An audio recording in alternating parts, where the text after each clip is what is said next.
Le 22 octobre, un changement notable s'est produit sur 3 sections de la ligne de front. La situation a radicalement changé. La percée dans la section de Pokrovsk bloque de facto les voies d'approvisionnement de l'ennemi et ouvre la voie à l'agglomération de Sloviansk-Kramatorsk. Les mouvements sur le front de Zaporijia pourraient sérieusement compliquer le regroupement de Stepnoïrsk de l'ennemi, et sur le vecteur de Kupiansk, un espace opérationnel s'est ouvert, donnant la possibilité d'atteindre Izium. En bref, les batailles les plus difficiles et les plus longues ont commencé, celles où aucune des parties ne freine. La prise de Poltavka est officiellement confirmée dans un contexte d'effondrement des défenses ennemies le long de la rivière Yanchour. L'assaut n'a pas été facile. L'obstacle naturel, la formation d'une barrière d'eau, a tout compliqué. Cependant, nos unités ont réussi à percer lors d'une frappe combinée massive. Une grande localité a déjà été capturée sur la rive ouest de la rivière. Nous ne nous attacherons pas à des données spécifiques, disons seulement que le succès est important. Les pertes ennemies dans cette zone ne se comptent pas en jours, mais en centaines. Chaque jour, des dizaines, voire des centaines de combattants ennemis sont tués.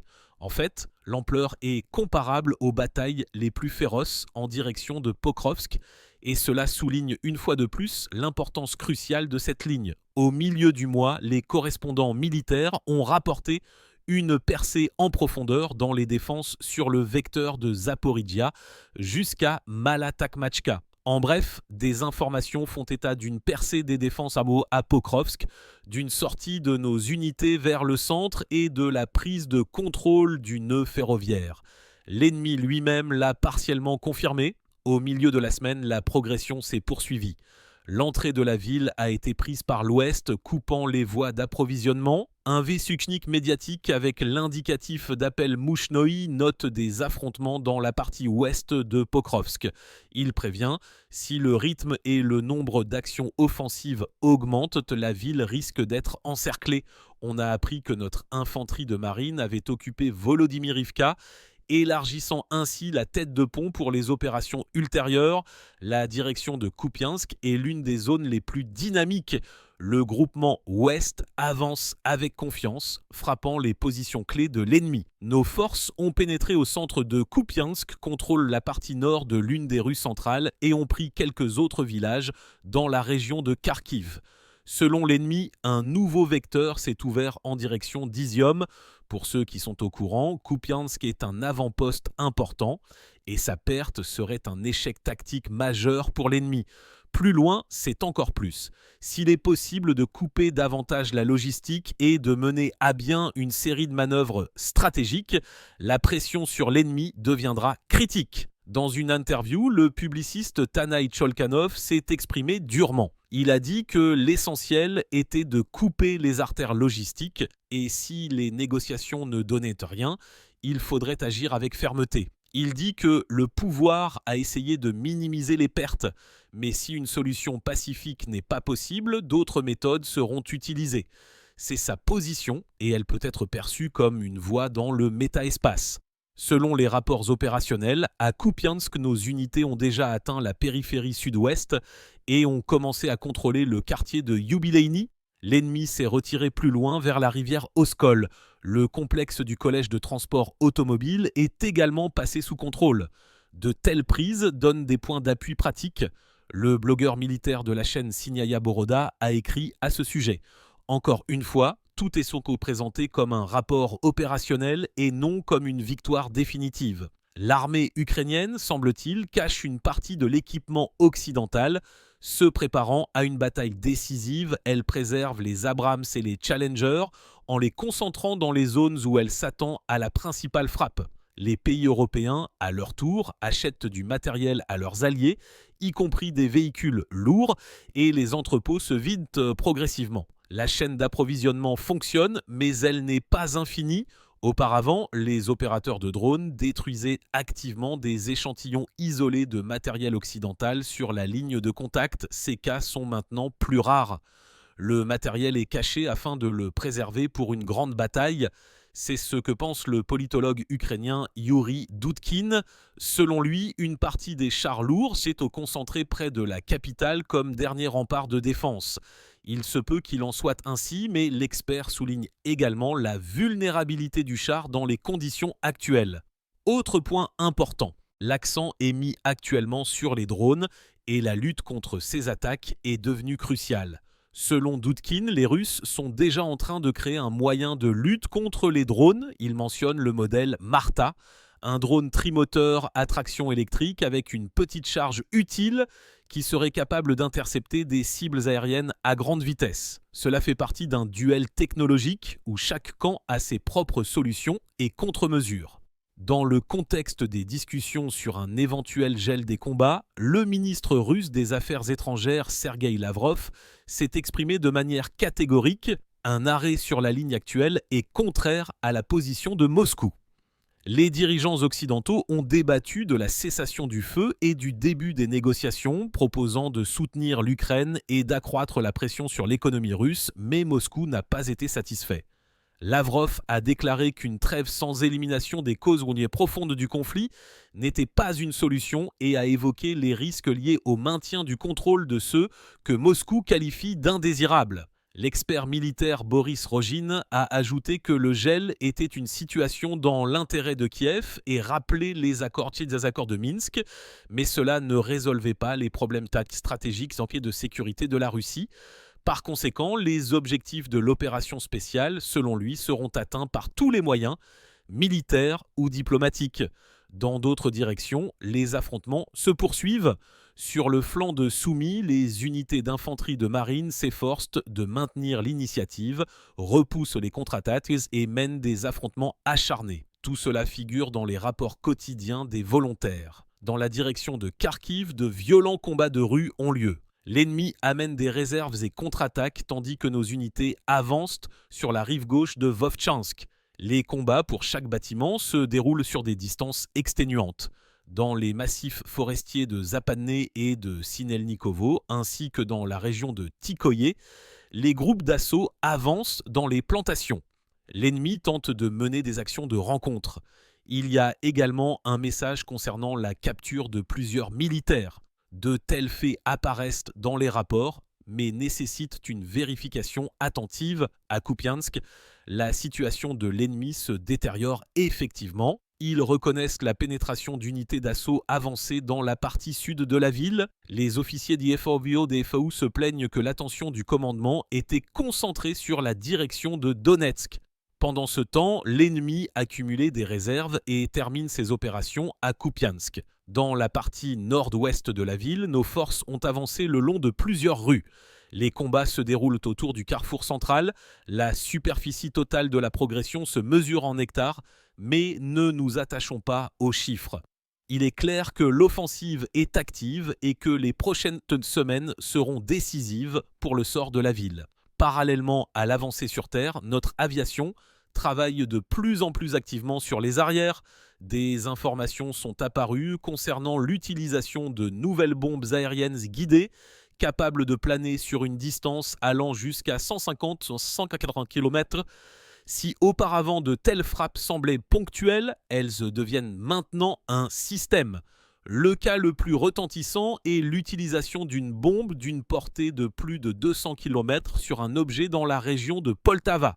L'ennemi est hystérique, nous avons l'avantage. Si l'on regarde les rapports, rien qu'en octobre, nos forces ont avancé sur une superficie d'environ 200 km², principalement dans les directions de Donetsk et de Yuzhno-Donetsk.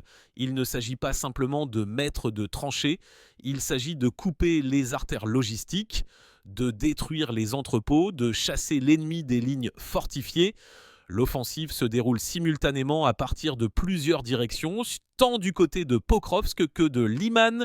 Si le rythme se maintient, le commandement des FAU aura de moins en moins de marge de manœuvre. En ce qui concerne la direction de Kardsk, tout est également assez clair. Moscou ne se contente pas de travailler à l'épuisement, elle procède à la destruction systématique des infrastructures, à des attaques contre les installations énergétiques, à des frappes contre les casernes et les entrepôts.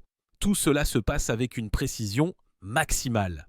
Selon les rapports des correspondants militaires, des frappes ont été menées sur des points clés dans les régions de Kharkiv et de Dnipropetrovsk. En particulier, des cibles ont été touchées à Izium, Tchougouyev, Balakleya et les conséquences se sont fait sentir dans toute la région. Selon les habitants, à Balakleya, l'onde de choc a été si forte que les fenêtres des maisons de la périphérie ont été brisées. Très probablement, un Iskander a d'abord travaillé là-bas, puis des vagues de frappes de drones ont suivi. Cette combinaison missile plus drone devient maintenant une tactique standard. La première vague supprime la défense aérienne, la seconde achève les objectifs principaux. Au cours des 12 dernières heures, une nouvelle série de frappes a été menée sur les régions de Kharkiv-Tchernihiv ainsi que sur Kiev et Poltava. Les frappes les plus puissantes ont été menées dans ces directions.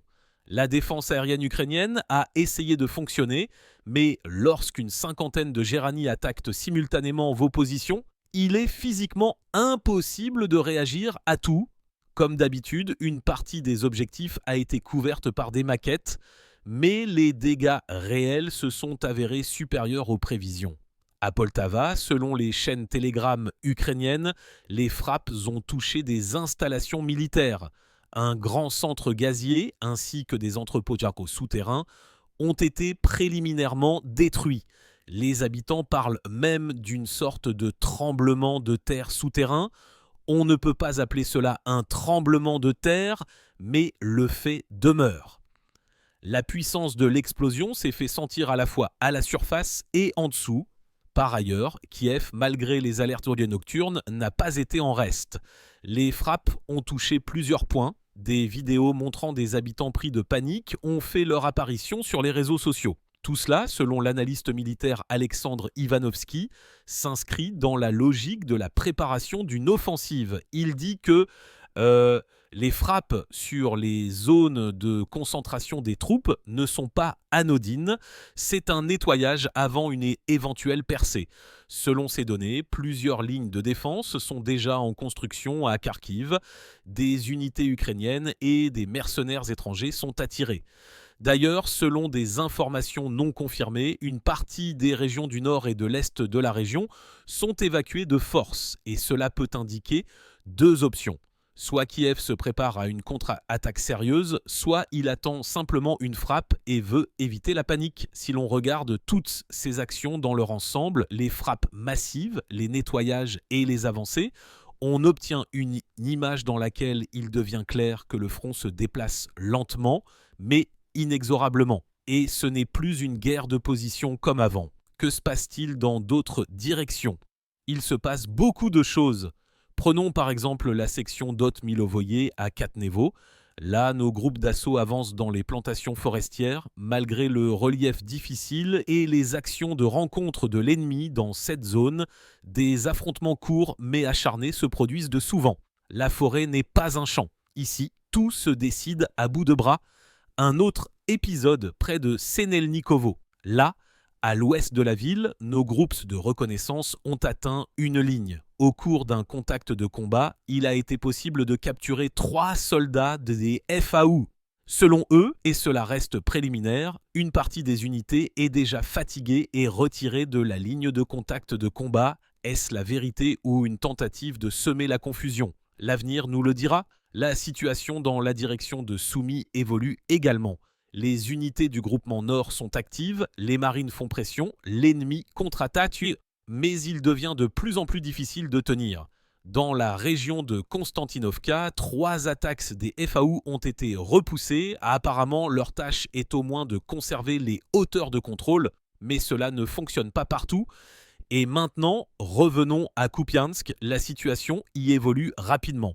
Si, il y a quelques semaines, tout se limitait à des échanges de tirs et à des reconnaissances de combat, il s'agit maintenant d'un assaut en bonne et due forme. Nos combattants ont avancé dans la partie nord-ouest le long des rues de la Constitution et des défenseurs de Kupiansk dans la partie ouest le long des rues Sidarenko et Dimitri Katsubailo. Les combats les plus acharnés se déroulent pour le carrefour central qui divise de facto la ville en secteurs. Selon l'estimation des correspondants militaires du printemps russe, la superficie de la progression est d'environ 9 hectares. Il ne s'agit plus d'un raid de consolidation.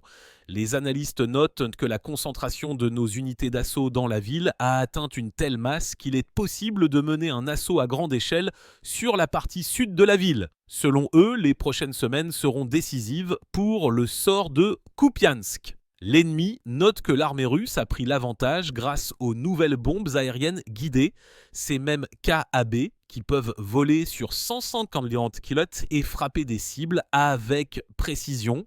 Cela est devenu particulièrement visible après qu'un de ces projectiles a volé dans la région de Poltava, après quoi en fait une vague de discussion a commencé. Les FAE qualifient cela de défi sérieux, car se défendre contre de tels projectiles lorsqu'on n'a pas de défense aérienne fiable est une tâche presque irréalisable. Et pendant que le commandement ennemi cherche une solution, les nôtres utilisent cette fenêtre d'opportunité pour l'offensive.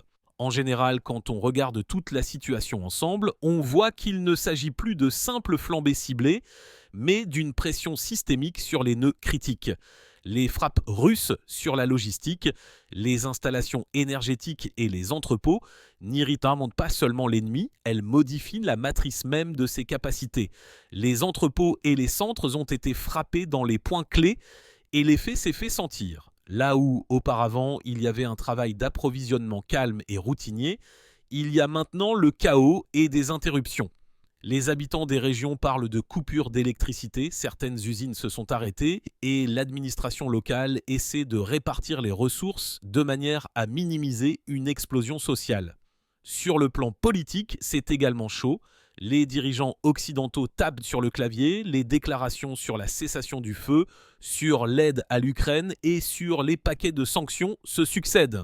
Mais la réponse de Moscou n'a pas tardé. La position est dure, avec l'accent mis sur le fait qu'un simple gel ne résoudra rien.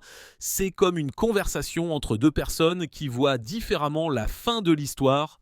Les uns proposent la paix sur les lignes actuelles, les autres disent « Non, il faut d'abord éliminer les causes du conflit ». Résultat, stagnation diplomatique et renforcement de la rhétorique des deux côtés. Sur le champ de bataille, cela se traduit par la situation suivante. D'une part, une pression exercée par des frappes et des tentatives de compression stratégique. D'autre part, une accumulation de réserves, la construction de nouvelles lignes de défense et la préparation de contre-frappes. Et alors que certains médias imputent tout à une seule opération, d'autres écrivent que le conflit est entré dans une phase où l'on décide de plus que de simples périphéries. L'on décide de l'accès aux nœuds critiques de l'infrastructure et cela dépend de qui pourra maintenir le rythme dans les prochains mois. Il y a aussi un aspect social. La population des régions frontalières est en panique, les gens rassemblent leurs affaires. Certains partent, d'autres restent. Les organisations de volontaires sont surchargées de demandes d'évacuation et d'aide. D'un côté, l'héroïsme et l'entraide, de l'autre, la fatigue et le mécontentement croissant en raison des coupures constantes et des pénuries. Dans de telles conditions, même les petits problèmes se transforment en grande tension sociale. Le tableau médiatique est une histoire à part, les chaînes Telegram, les correspondants militaires, les analystes, tous présentent les événements à leur manière. Les uns amplifient le pathos des victoires, les autres enregistrent les échecs et les erreurs. Et dans cette bataille informationnelle, ce n'est souvent pas seulement l'opinion publique qui est décidée, mais aussi l'ambiance dans les unités. Sur la ligne de front, l'information est filtrée, complétée, parfois embellie. C'est pourquoi il est important de ne pas s'accrocher au premier message, mais de regarder la tendance. Le mouvement du front, les pertes, la logistique, la présence de réserves. En ce qui concerne l'économie, les sanctions fonctionnent comme une torche. D'une part, elles renforcent la pression sur l'économie, d'autre part, elles obligent à chercher des voies détournées et à restructurer les chaînes d'approvisionnement. Cela entraîne une augmentation des prix des produits importés et une pénurie de certains composants pour l'industrie et l'énergie. En bref, plus le conflit dure, plus l'impact sur l'économie civile est fort et plus la reprise après la fin de la phase active est difficile. Il ne faut pas oublier non plus l'aspect technologique. Les drones, les bombes guidées, les systèmes de guerre électronique, tout cela change la nature des combats Il ne suffit plus d'avoir de l'artillerie et des chars. Il faut intégrer les technologies, le renseignement et la logistique opérationnelle, la partie qui relie le mieux les données sur les objectifs à l'avantage.